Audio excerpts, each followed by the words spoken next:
Good morning बच्चों। आज अपन जानते हैं पोटेंशियोमीटर को। पोटेंशियोमीटर होता क्या है?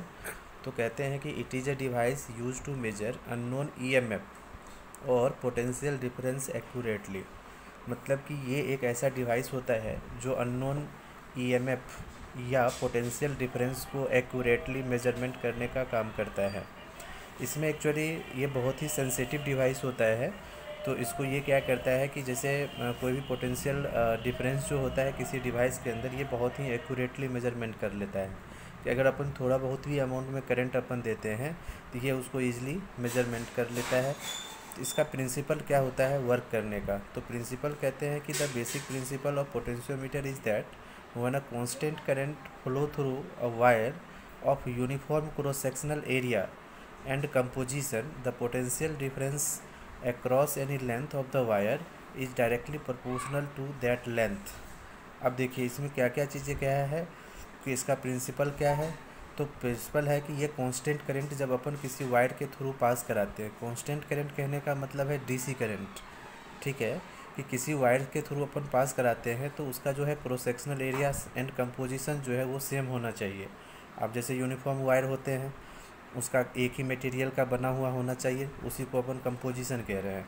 The potential difference across any length of the wire is directly proportional to length. तो ये कहता है कि जो उसका पोटेंशियल डिफरेंस होगा उस वायर का, वो उसके डायरेक्टली प्रोपोर्शनल होते हैं लेंथ के। तो यहाँ पे अपन चलते हैं by Ohm's law. Ohm's law का क्या कहना है? तो कहते हैं V is equal to I R, ठीक है। अब कहता है अपन को भी इज इक्वल टू आई, अब आर को हमने क्या लिखा? रो एल अपन में ए, ठीक है। अब यहाँ पे देखो हमने कहा कांस्टेंट करंट, तो आई तो कांस्टेंट हो गया, ठीक है। उसके बाद हमने कहा कंपोजिशन उसका सेम होना चाहिए। तो कंपोजिशन कहने का मतलब कि वो एक ही मटेरियल का बना हुआ है, तो उसकी रजिस्टिविटी जो है वो भी सेम होगी, है ना। उसके बाद अपन कहते हैं क्रॉस सेक्शनल एरिया भी कांस्टेंट होना चाहिए, तो क्रॉस सेक्शनल एरिया भी कांस्टेंट हो गया।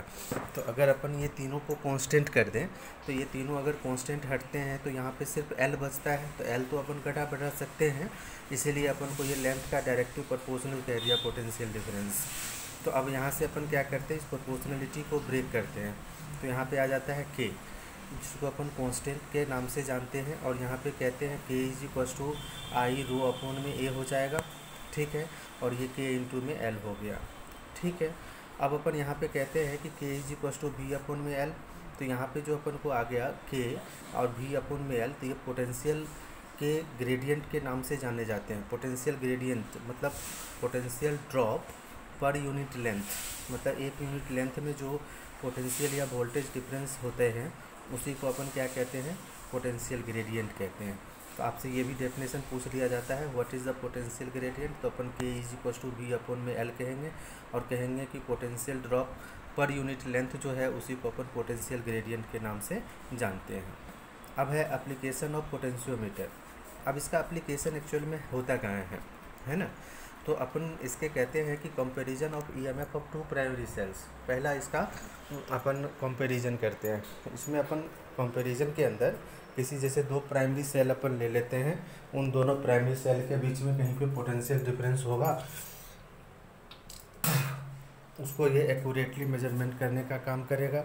तो उसमें एक्चुअली में क्या है कि ईएमएफ जैसे दो सेल्स लेते हैं। दो सेल्स कहने का मतलब है, ये आपको एक्सपेरिमेंट में भी बताया जाएगा, जिसमें अपन कहते हैं एक डैनियल सेल होता है और एक लेग्रांजे सेल होता है। ये चीज़ें हम लैब में बना करके भी बताते हैं बच्चों को। तो उसमें आप देखोगे कि जैसे लेग्रांजे सेल कैसे बनते हैं, डैनियल सेल कैसे बनते हैं, ये खुद बनाते हैं अपन लैब के अंदर, ठीक है। जिसमें अपन टैप वाटर ले लेते हैं और इसमें जैसे डैनियल सेल है तो उसमें CuSO4 का सलूशन डाल देंगे, लेग्रांजे सेल है उसमें H2SO4 का सलूशन डाल देंगे, और उससे अपन को स्टेयर करके उसको मिला करके अपन को वो सेल तैयार हो जाता है, और उस सेल से अपन को करंट पास होना शुरू हो जाता है, ठीक है। तो ये पूरा अरेंजमेंट अपन को याद रखना है। जैसे पोटेंशियोमीटर के अंदर अपन क्या करते हैं कि जैसे टोटल 10 वायर लगे हुए होते हैं, हर वायर का लेंथ 100 सेंटीमीटर का होता है।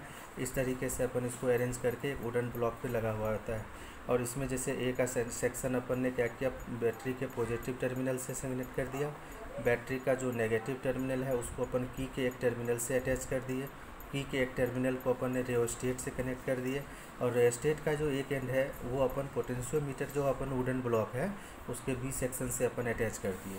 अब फिर हमने क्या किया, ए सेक्शन से 2 सेल को लिया, दोनों सेल का जो पॉजिटिव टर्मिनल है उसको हमने कनेक्ट कर दिया, किससे positive terminal of Daniell and Lagrange cell, और नेगेटिव टर्मिनल जो है इसका उसको हमने कनेक्ट कर दिया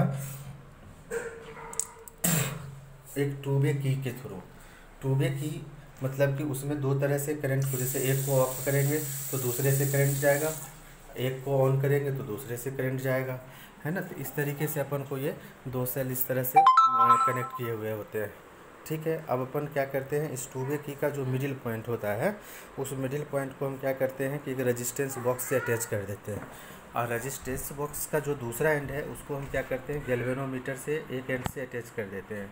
गैल्वेनोमीटर का जो दूसरा एंड है उसको अपन जॉकी दिखाएंगे, अपन लैब में देखोगे, उससे कनेक्ट कर देते हैं। उसी जॉकी को अपन क्या करते हैं स्लाइड करते हैं वायर के ऊपर, तो अपन को डिफरेंट लेंथ पे डिफरेंट पोटेंशियल डिफरेंस जो है वो रीडिंग मिलता चला जाता है, ठीक है। तो इसमें जैसे 2 पोजीशन हमने यहाँ पे दिखा रखा है J1 एंड J2।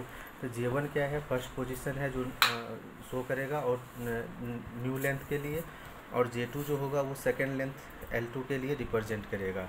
अब हमें ये पता है कि EMF ऑफ एनी सेल जो होता है वो डायरेक्टली प्रोपोर्शनल होता है, किसके, तो डायरेक्टली प्रोपोर्शनल अपन किसके कहते हैं, लेंथ के, ठीक है। अब यहाँ पे अपन फर्स्ट सेल के लिए अगर चलेंगे तो फर्स्ट सेल का जैसे EMF होगा तो इसमें हम क्या करेंगे, जैसे यहाँ पे ये जो सेक्शन है ना यहाँ पे ये डॉट वाला, तो उसमें अपन क्या करेंगे कि एक को अपन क्लोज करेंगे तो दूसरा ओपन रहेगा, है ना। तो इस तरीके से अपन